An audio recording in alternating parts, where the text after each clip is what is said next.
یہ سن 2010 کا واقعہ ہے۔ پنجاب کے قبرستانوں سے اچانک لاشیں غائب ہونا شروع ہو گئی۔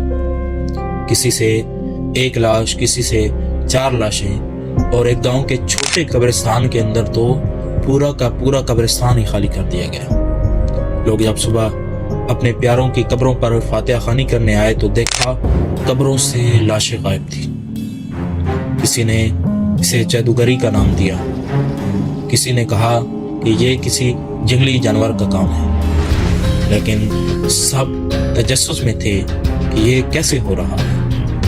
اور اسی طرح 4 مہینے تک قبرستانوں سے لاشیں غائب ہونا شروع ہوئی۔ اور پھر 4 مہینے بعد کچھ ایسا ہوا کہ جس نے سب کو اندر تک ہلا کے رکھ دیا۔ 4 اکتوبر 2010 ایک گاؤں دریا خان کے اندر ایک چھوٹی سی بچی جس کا نام سائرہ پروین تھا، وہ شام کو ٹیوشن کے لیے نکلتی ہے، اور جب واپس آ رہی تھی تو راستے میں ایک قبرستان پڑتا تھا۔ اچانک اس نے دیکھا کہ قبروں کے بیچ میں کوئی سایہ حرکت کر رہا ہے، جس نے اپنے جسم کے اوپر کفن لپیٹا ہوا ہے۔ وہ اتنی خوفزدہ ہوئی کہ وہ دوڑ کر گھر پہنچی اور گھر جا کر اپنے والدین کو سب کچھ بتایا، لیکن والدین نے اسے دلاسا دیا اور کہا کہ یہ تمہارا وہم ہے۔ رات گزری، دوسرے دن پھر وہ ٹیوشن کے لیے نکلی۔ پہلے وہ 7 بجے واپس آ جاتی تھی، لیکن 8 ہو گئے وہ واپس نہیں آئی۔ والدین پریشان ہو گئے، ٹیوشن فون کیا گیا، لیکن آگے سے جواب آیا کہ وہ تو اپنے ٹائم پر گھر کے لیے نکل چکی ہے۔ والدین کی پریشانی کے اندر اور اضافہ ہو گیا کہ اچانک انہیں خبر ملی کہ قبرستان کے پاس سے ایک لاش ملی ہے۔ وہ دوڑ کر گئے تو دیکھا وہ لاش اسی بچے کی تھی۔ اور پھر پولیس آئی، لیکن پولیس کو کوئی سراغ نہ ملا کہ اس لڑکی کے ساتھ کیا ہوا ہے۔ اور پھر اس کو مذہبی رسومات کر کے جنازہ پڑھا کر اس کو دفن کر دیا گیا۔ لیکن اگلے دن اور بھی عجیب ہوا۔ جب اگلے دن اس کے والدین اس کی قبر پر آئے تو اس کی قبر خالی تھی۔ اور پھر اسی طرح کچھ دن بعد جو اس علاقے کے امام تھے، ان کو بھی اسی طرح ایک سایہ قبرستان کے اندر نظر آیا، جس نے اپنے پورے جسم پر کفن لپیٹا ہوا تھا۔ انہوں نے دیکھا اور آگے بڑھ گئے، لیکن صبح جب نماز کے لیے گئے تو پھر وہ بھی واپس نہ آئے، اور ان کی لاش بھی اسی طرح پراسرار طریقے سے اس قبرستان کے سامنے سے ملی۔ اب لوگوں کی اور علاقے کے اندر مزید تجسس پیدا ہو گیا تھا۔ لوگ اس راستے سے جاتے ہوئے ڈرتے تھے، اور لوگوں نے وہاں سے اس قبرستان کے پاس سے جانا ختم کر دیا۔ اور پھر جب ان قاری صاحب کو دفنایا گیا تو ان قاری صاحب کی بھی لاش غائب تھی۔ پولیس نے انکوائری بٹھا دی اور اس معاملے پر تحقیق کرنے لگے، حتیٰ کہ پولیس نے پورا ہفتہ وہاں پر اس قبرستان کے اندر گزارا، لیکن کچھ بھی ایسا نہ ہوا۔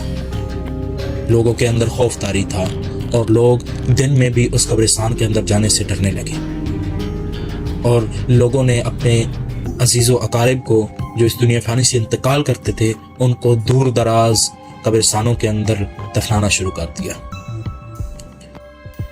اور اگلے ہی مہینے اسی قبرستان کے والے راستے سے 2 اور مزید لاشیں ملی، اور لوگوں کو سمجھ آ گئی کہ مسئلہ اس قبرستان والے راستے سے ہے، اس لیے لوگوں نے وہاں سے گزرنا آلموسٹ چھوڑ دیا تھا۔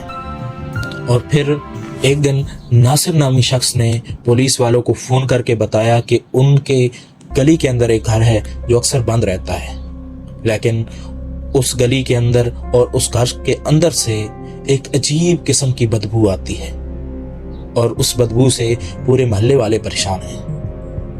پولیس اس گھر کے طرف روانہ ہو گئی۔ جب اس گھر پہ پہنچی تو پہلے سے ہی بہت سے لوگ اس گھر کے آگے کھڑے تھے، اور ایک بندہ اندر سے باہر نکلا اور اس نے اپنا نام عارف بتایا۔ اس نے بتایا کہ اس گھر میں وہ اور اس کا بڑا بھائی رہتے ہیں اور ہمارے علاوہ کوئی نہیں ہے۔ لیکن پولیس نے کہا کہ ہمیں تمہارے گھر کی تلاشی لینی ہے، تو اس کے چہرے کے تاثرات بدل گئے، پریشانی اس کے چہرے سے عیاں ہونے لگی۔ اچانک جب پولیس نے اندر گھسنے کی کوشش کی تو اس نے اندر سے دروازہ بند کر دیا۔ پھر پولیس نے دروازہ توڑا، لیکن جب اندر گئے تو اندر کا ماحول دیکھ کر پولیس والے بھی خوفزدہ ہو گئے۔ 17 لاشیں اس گھر کے اندر موجود تھیں، اور 17 لاشوں میں ہر ایک لاش کا کوئی نہ کوئی حصہ غائب تھا۔ کسی کا سر غائب تھا، کسی کا پاؤں غائب تھا، اور کسی کو پیٹ چاک کر کے اندر کے اعضاء نکالے گئے تھے۔ پولیس جب مزید آگے بڑھی تو اچانک ان کو کچن سے بدبو آئی، اور جب کچن میں جا کر دیکھا تو اس شخص کا بڑا بھائی دیگچے کے اندر ان اعضاء کو پکا رہا تھا۔ جب پولیس والوں نے یہ منظر دیکھا تو ان کی طبیعت بھی بگڑنے لگی۔ پولیس نے ان دونوں بھائیوں کو گرفتار کر لیا، اور پھر جب تھانے لے جا کر پتہ کیا گیا تو انہوں نے کچھ ایسا بتایا جو حیران کرنے والا تھا، اور جو پورے علاقے کے لیے نئی بات تھی۔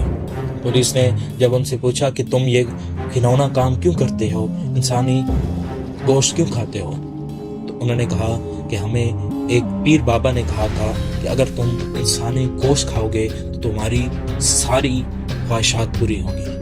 تو پہلے تو ہم اپنی خواہشات پورا کرنے کے لیے انسانی گوشت کھانا شروع کیا، لیکن بعد میں ہم اس کے بنا نہیں رہ سکتے تھے، اور یہ ایک نشے کی طرح اب ہمیں لگ چکا ہے۔ ان کا کیس جب عدالتوں کے اندر گیا تو یہ دیکھ کر پولیس بھی حیران تھی کہ پاکستان کے آئین کے اندر ایسے کیس کا کوئی قانون ہی موجود نہیں ہے۔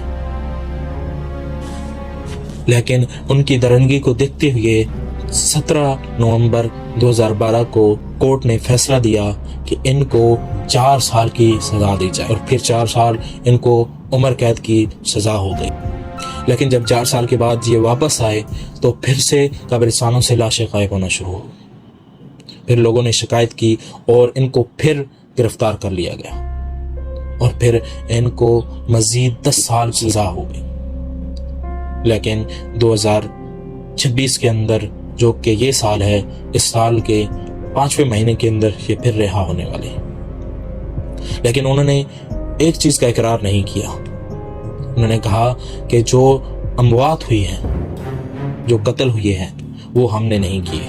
لیکن عجیب بات یہ ہے کہ اب بھی یہ کیس پوری طرح سلجھا نہیں ہے، کیونکہ یہ الجھا ہوا کیس، اس کی ایک کڑی اب بھی سلجھائی نہیں جا رہی، اور وہ کڑی کیا ہے کہ اس لڑکی کی اور ان قاری صاحب کی اور مزید جو لوگ تھے ان کی موت کیسے ہوئی، کیونکہ انہوں نے بتایا کہ ہم نے کسی کو قتل نہیں کیا، اگرچہ ہم گوشت کھاتے ہیں لیکن ہم نے کسی کا قتل ابھی تک نہیں کیا۔ لیکن پولیس کو ابھی تک یہ سراغ نہیں ملا کہ ان کا قتل کیا تھا۔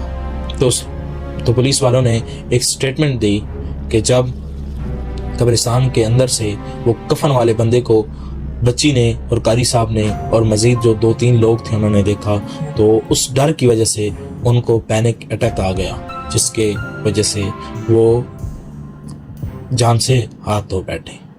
ناظرین، یہ تھی آج کی کہانی، جو کہ بالکل سچی کہانی ہے، اور یہ ایک بہت ہی عجیب کہانی ہے۔ ناظرین، اب سوچنے والی بات یہ ہے کہ 2026 کے اندر ان کو اب رہائی ملنے والی ہے، لیکن آپ کیا سمجھتے ہیں؟ اور آپ اپنی رائے ضرور دیجیے کہ کیا ان کو عمر قید کی سزا ہونی چاہیے تھی یا ان کو پھانسی دی جانی چاہیے تھی؟ اپنی رائے کمنٹ سیکشن میں ضرور بتائیے گا، اور ہمارے چینل کو بھی سبسکرائب کریں تاکہ مزید ایسی ویڈیو آپ کو ملتی رہیں۔ اپنا خوب خیال رکھیے۔ اللہ حافظ۔